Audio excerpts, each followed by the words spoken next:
नमस्कार, मी मानसी. न्यूज अनकटमध्ये तुम्हा सगळ्यांचं स्वागत करते. या बातमीपत्रात आढावा घेऊया टॉप 10 घडामोडींचा.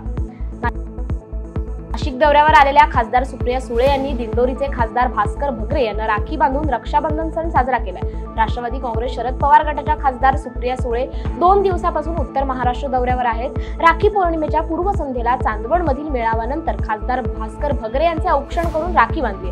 उद्याचा दिवस त्या नाशिकमध्ये असल्यानं उपमुख्यमंत्री बंधू अजित पवार यांच्यासोबत रक्षाबंधनाचा सण साजरा करणार का याबाबत उत्सुकता आहे. पंतप्रधान नरेंद्र मोदी यांचा महत्त्वाकांक्षी वाढवण बंदर प्रकल्प या प्रकल्पाचे भूमिपूजन 30 ऑगस्ट रोजी होणार असल्याचं सांगितलं जाते. त्या दृष्टीने हालचालींना वेग आलाय. मात्र या बंदराला स्थानिकांचा मोठ्या प्रमाणात विरोध होत आहे. गेल्या 25 वर्षापासून किनारपट्टीवरील स्थानिक या बंदराला विरोध करतायत. पालघर जिल्ह्यातील डहाणू तालुक्यात वाढवण येथे समुद्रात हे बंदर उभारले जाणार असून या बंदरासाठी तब्बल 76,200 कोटी इतका निधी मंजूर झाला असून केंद्र सरकारने पहिल्याच कॅबिनेट बैठकीमध्ये वाढवण बंदराला मंजुरी दिली होती. तर राज्य मंत्रिमंडळाची सुद्धा या बंदराला मंजुरी मिळाली असल्याने बंदराच्या हालचालींना वेग आल्याचं पाहायला मिळतंय. विधान परिषदेचे नवनिर्वाचित आमदार आणि महायुतीचा मित्रपक्ष असलेल्या रयत क्रांती संघटनेचे सर्वेसर्वा सदाभाऊ खोत यांनी महाराष्ट्राच्या राजकारणाबाबत केलेलं एक वक्तव्य सध्या चांगलेच चर्चेत आहे. त्यांनी मुख्यमंत्री एकनाथ शिंदे हे महाराष्ट्राच्या राजकारणातील कर्ण आणि देवेंद्र फडणवीस हे अर्जुन असल्याचं म्हटलंय. तर शरद पवार हे शकुनी मामा असल्याचा आरोप सदाभाऊंनी केलाय. हे रविवारी भाजप नेते सम्राट महाडिक यांनी मुख्यमंत्री माझी लाडकी बहीण योजनेच्या प्रचारासाठी सांगलीत आयोजित केलेल्या कार्यक्रमात बोलत होते. त्यावेळी सदाभाऊ खोत यांनी केलेल्या राजकीय टिप्पणीची सध्या चांगली चर्चा रंगली आहे.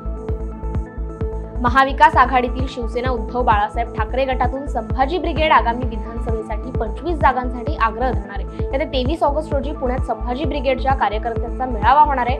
मेळावा आणि विधानसभा निवडणुकीसाठी संघटनेच्या बांधणीसाठी ठाण्यात मुंबई, ठाणे, पालघर आणि रायगड जिल्ह्यातील पदाधिकाऱ्यांच्या बैठकीचे आयोजन केले होते. याच बैठकीला मार्गदर्शन केल्यानंतर संभाजी ब्रिगेडचे महाराष्ट्राचे अध्यक्ष ॲडव्होकेट मनोज आखरे यांनी माहिती दिली आहे.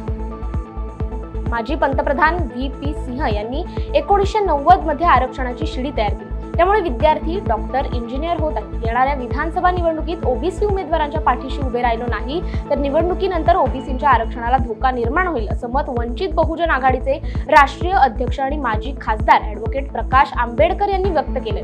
अकोला येथे धनगर समाज अधिकारी कर्मचारी संघटनेच्या वतीने रविवारी आयोजित पुण्यश्लोक अहिल्यादेवी होळकर पुण्यतिथी कार्यक्रमात ते बोलत होते. भाजप आणि महायुतीमधील नेते निवडणूक घ्यायला घाबरत आहेत. आगामी विधानसभेच्या निवडणुका या ऑक्टोबरमध्ये घ्यायला पाहिजे होत्या. मात्र सरकारच्या दबावाखाली निवडणूक आयोगाने निर्णय घेतला आणि निवडणुका लांबणीवर गेल्या. स्थानिक स्वराज्य संस्थेच्या निवडणुका नाहीत, आता विधानसभा निवडणूक घ्यायला हे सरकार घाबरत आहे. या निवडणुका कशा पद्धतीने पुढे ढकलाव्या यासाठी त्यांचे प्रयत्न आहेत. आमची मागणी आहे की ऑक्टोबरमध्ये निवडणुका घ्यायला पाहिजे. निवडणूक झाल्यास महाविकास आघाडीचा सत्कारच होईल.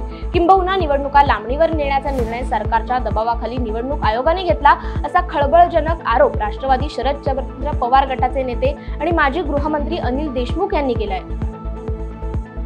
लोकसभा निवडणुकीनंतर आता विधानसभा निवडणुकीचे वारे वाहू लागलेत. सर्वच राजकीय पक्षांकडून विधानसभा निवडणुकीसाठी जोरदार तयारी केली जाते. दररोज नवनवीन उमेदवारांची नावे समोर येत असून आता मुंबईचे माजी पोलीस आयुक्त संजय पांडे यांनी विधानसभा निवडणुकीसाठी शड्डू ठोकलाय. नाशिकमध्ये माध्यमांशी बोलताना त्यांनी याबाबत घोषणा केली आहे. संजय पांडे हे राष्ट्रीय जनहित पक्षाच्या माध्यमातून आगामी विधानसभा निवडणूक लढवणार असल्याचं त्यांनी म्हटलंय. संजय यांनी स्वतः 4 उमेदवारांची घोषणा देखील केली आहे. उद्धव ठाकरे यांच्यामुळे राज ठाकरे यांना शिवसेनेतून बाहेर पडावं लागलं. त्यांनी शिवसेना सोडावी ही बाळासाहेबांची इच्छा नव्हती. तसेच उद्धव ठाकरे यांना अनेक वर्षांपासून मुख्यमंत्री व्हायचं स्वप्न होतं असे वक्तव्य मुख्यमंत्री एकनाथ शिंदे यांनी एका मुलाखतीत केलंय. यावरून आता शिवसेना ठाकरे गटाचे खासदार संजय राऊत यांनी एकनाथ शिंदेंवर जोरदार टीकास्त्र टाकलंय. एकनाथ शिंदे हे ज्यांच्या नादाला लागले आहेत ते सगळे खोटारडे, ढोंगी लोक आहेत. लांडग्यांच्या कळपात शिरल्यावर एकनाथ शिंदे खोटच बोलणार आहेत असं संजय राऊत यांनी म्हटलंय.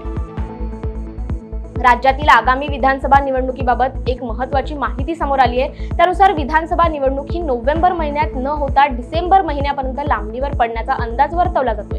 लोकसभा निवडणुकीत फटका बसल्यानंतर महायुती सरकारने मुख्यमंत्री लाडकी बहिणीसह अनेक योजनांची घोषणा केली होती. मात्र अवघ्या 3-4 महिन्यात विधानसभा निवडणूक असल्याने या योजना राबवणार कधी आणि त्याचा प्रचार करणार कधी याचा प्रश्न सत्ताधाऱ्यांपुढे उभा ठाकलाय. या पार्श्वभूमीवर आता राज्यातील विधानसभा निवडणूक डिसेंबर महिन्यापर्यंत पुढे ढकलण्याचा घाट घालण्यात आल्याची माहिती समोर आली आहे.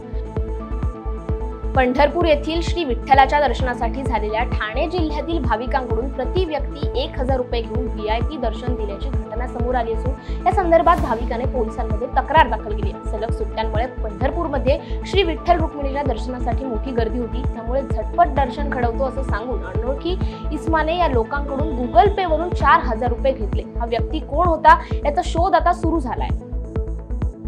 वेळ झाली आहे टॉप 10 मध्ये, इथेच थांबायची। पाहत राहा न्यूज अनकट।